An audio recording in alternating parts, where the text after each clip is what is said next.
Hey, I just want to remind you guys, In Your Corner, a movie I directed on Floyd Mayweather and Sam Watson, is out now on Vimeo.com.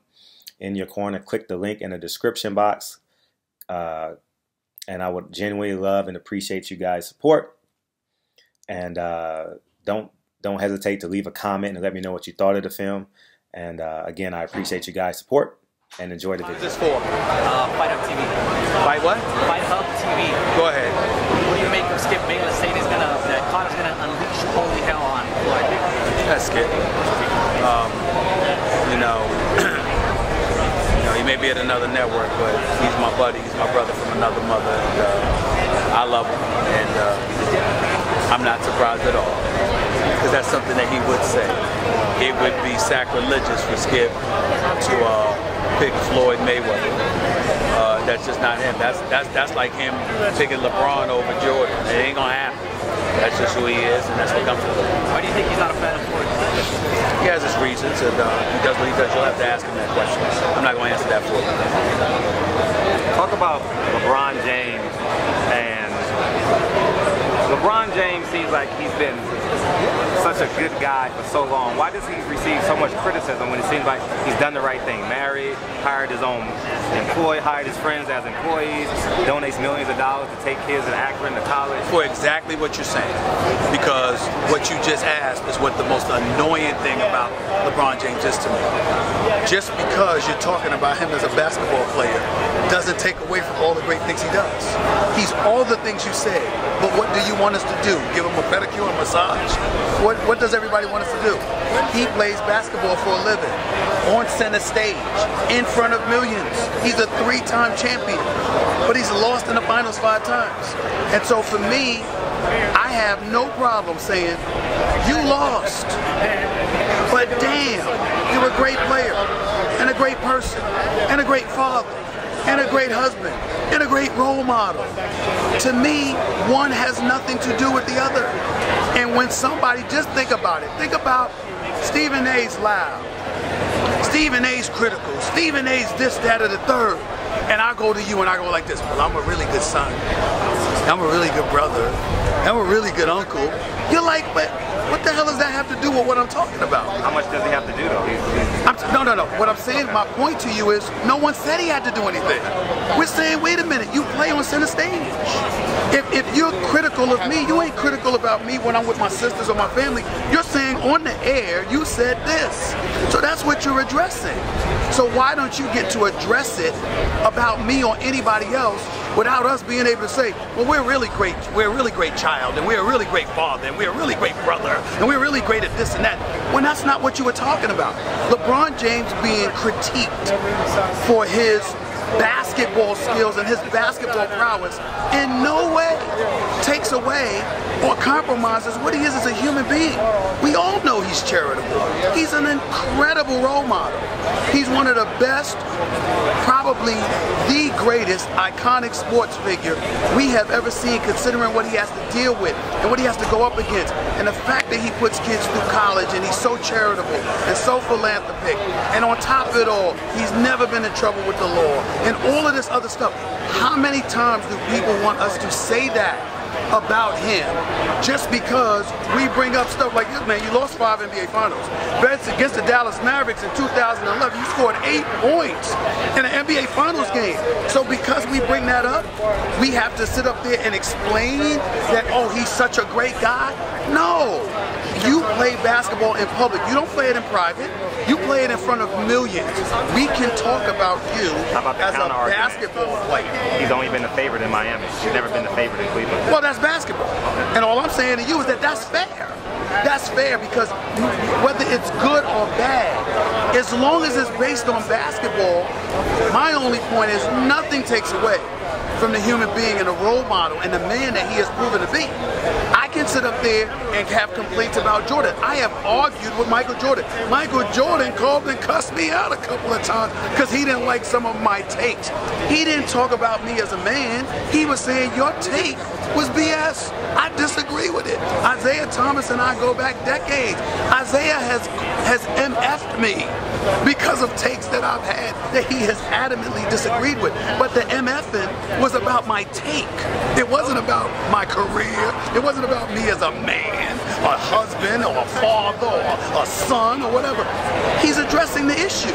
And I think that a lot of times when it comes to a guy like LeBron, you have people who are extremists in terms of wanting to be so protective of him because they're like, he's under attack. No, he's not under attack. Your game is. We're talking about your game. Who has said something about LeBron James to me? I want to meet these people. I've never seen them. Stephen A., how long do people hold a grudge when they get mad? Because you're very opinionated. You're great at what you do, but you might say something to rap. Is it years? Is it months? Let me be clear. You can say I'm opinionated. You know what I'm saying? I'm doing my job. Last time I checked, I get paid to do this. You understand?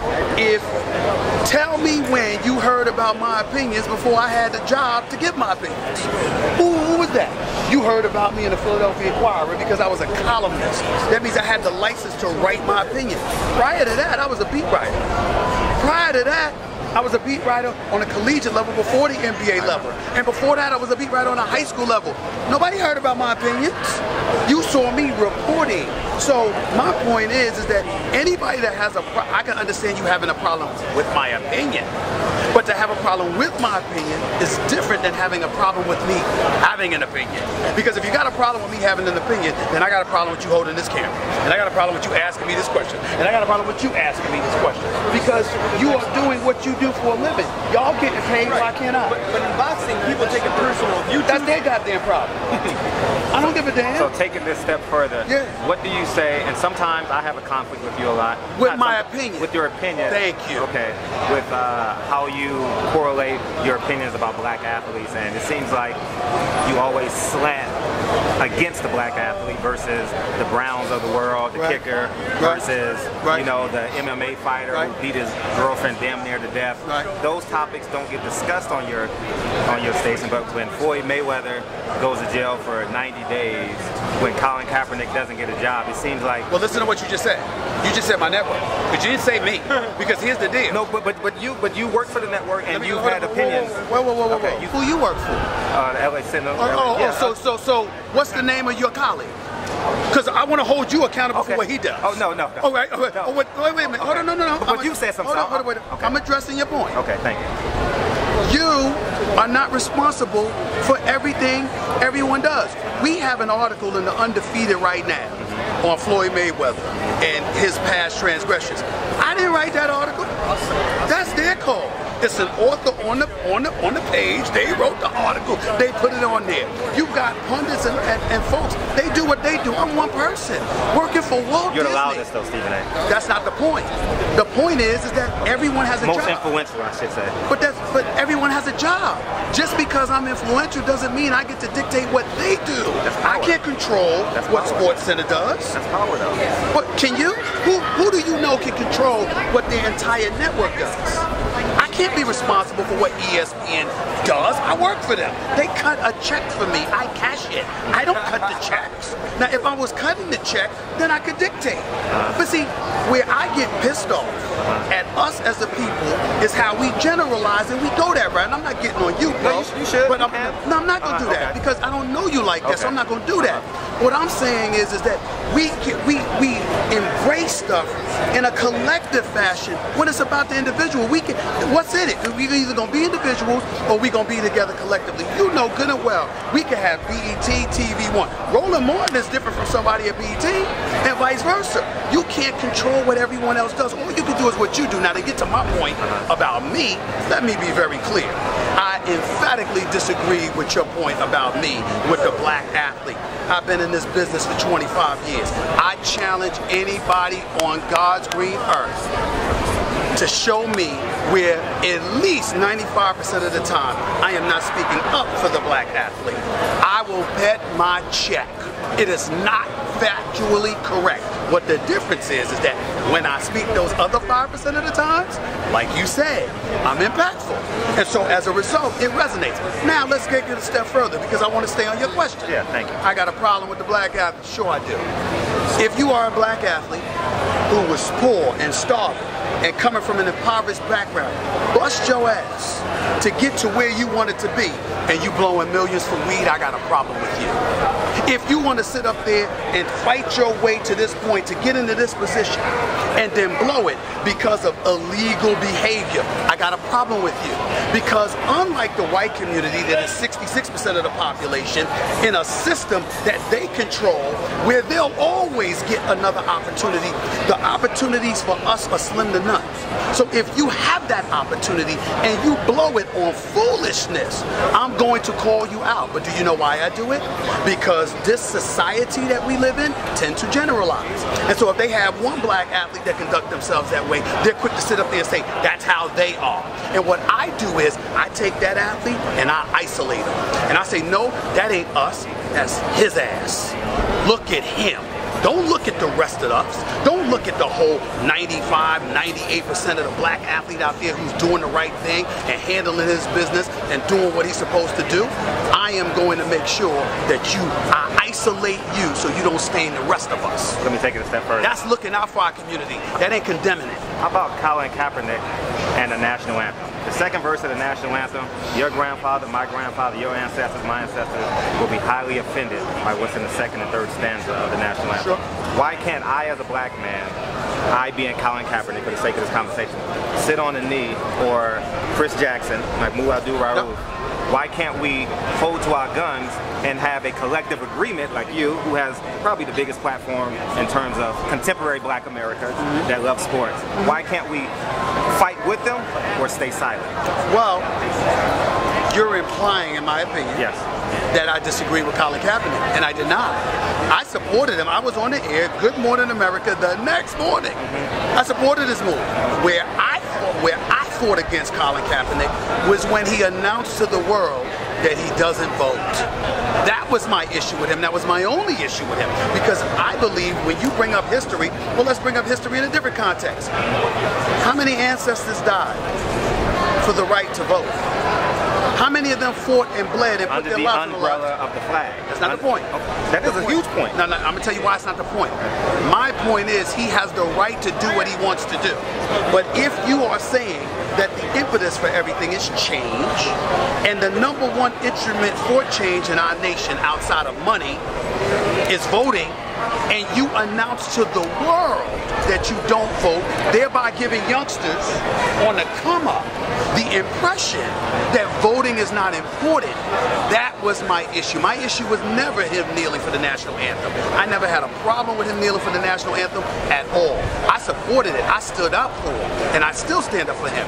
All I'm saying is if you're not going to vote, keep that damn piece of information to yourself, because you don't want to encourage people not to vote, because then when you don't vote, then you're going to find yourself whining about an administration that you didn't want in the office that was far worse than you thought it was going to be, when you could have made change by voting. But then we say, I know you want to ask a question, but then we say, why vote when we have, and I'm going to say this because I represent a certain population, we have an asshole like Donald Trump in office who's doing a terrible job, in my opinion. Why vote? Why vote if we have that man in office and he shouldn't be with no experience? Because I'll tell you why, and this, I'm going to end it like this. People were making complaints about Hillary Clinton, and they were saying, why vote for her? And I'm not finished here, I'm just getting started. They were saying, why vote for her? Now we're saying, oh my God, what have we done? Why? Because 2 million people less showed up to vote for her than voted for Barack Obama. As a result, 2 million black people less from our community voted. But you know that's skewed, though. Wait a minute. I'm just telling you what they said. Miami, I'm just telling you what happened. The voting, I'm just telling you what happened. vote, you know that's right. Like but that's not the point. Because even though she won the popular vote, still in all, the argument was, had those people showed up to vote, he probably would have lost. Now, here was the problem. You had folks saying, what difference does it make? Because Hillary was bad, and maybe we couldn't get Bernie, and as a result, what's the difference between Hillary and Donald? Rhetorically speaking, you feel that way now? You feel like there's no difference? The point that I'm trying to make to you is that we can't have it all. Now, we supported 95% of the black community, if not more, supported President Barack Obama. We wanted to sit up there and support him. We voted for him. We campaigned for him, whatever. We did every damn thing but listen to him. Because what did he ask us to do? Go and vote. So the point is, we want to sit up there and praise this man and talk about what he means to us and then ignore them when it really, really counted, because as he said, you can't, we didn't have everything. During his DNC speech in Philadelphia, if I remembered the quote correctly, his exact words were, you can't desert somebody because they disagree with you, they don't agree with you on every issue. You gotta get in the arena with them. Because America is not a spectator sport. It's not about yes, he will. It's about yes, we can. We ignored it. And then we want to sit back and say, well, it really don't make a difference, when the facts are, it made a difference. My final question. I know you got to go. Yes. I know you got to go. Go ahead. Okay, thank you. I appreciate you, Stephen. Go ahead. The NBA is 83% black, give or take a few. The NFL is 70% black. I asked you this question last year. Do we need to form our own black sports union? And you said no. Do you still have that stance today? Yeah. Collectively? Why is that? Because I don't believe it would be successful. Because I believe that in the world of sports... How about if you're the president? In the world of sports, the money, there's always a discrepancy. And as long as there's a discrepancy, you're not going to get people to come together.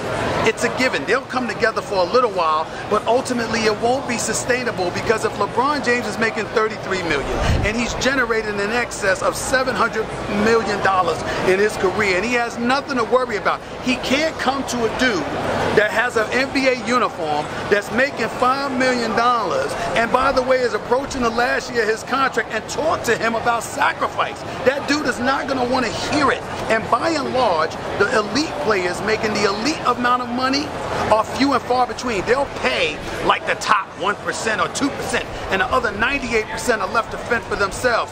You don't have any success of sustaining that level of resistance towards what they want to do. So why fool yourselves? But the counter argument is the NFL owners can do it. Why can't we? Because they're billionaires. Well, it's the same mindset. It's not. Same mindset. It's not the same dollars. But what I'm Can I ask you a question? Who's writing your check? Not me. Right. Not me. Right. But I still have my opinion. Wait a minute. You have your opinion. You have your opinion, but how much? Let me finish. Okay. How much does it matter if they come to you and they say, "You see this check that you have? No one else is offering this to you but me. This is what I want." I would turn it what down. you gonna do? I'm a multi-millionaire. I have property. I'm a multi-millionaire. I'm serious. I'm a self-made multi-millionaire. Let me finish. I'm in 100 with you. You don't count. Let me tell you why. Because I didn't talk about you. But I stand up for us though, right? No. See, this is why I can't talk. Okay, I'm listening. Because you're not listening. I'm listening. I listen to you every morning. I specifically said to you in sound bites. Now I'm talking to you face to face. I specifically said the dude that's making $5 billion and is in the last year of his contract compared to the one who's near billionaire. I'm not talking about you who's comfortable. But I have to fight though, Stephen A. I have to fight. I can't do it. Stephen A. Because you're not listening. I don't have the patience. I really don't. No, because I got too much to do. You're not hearing me. You're interrupting me. Okay. I'm talking about you. I'll listen. I'm saying you are comfortable, meaning you're good. You're good. You planned, you've saved, you're educated, you've invested. I'm talking about take the guy that has it all to the guy that has close to nothing. He cannot make the same sacrifice as you.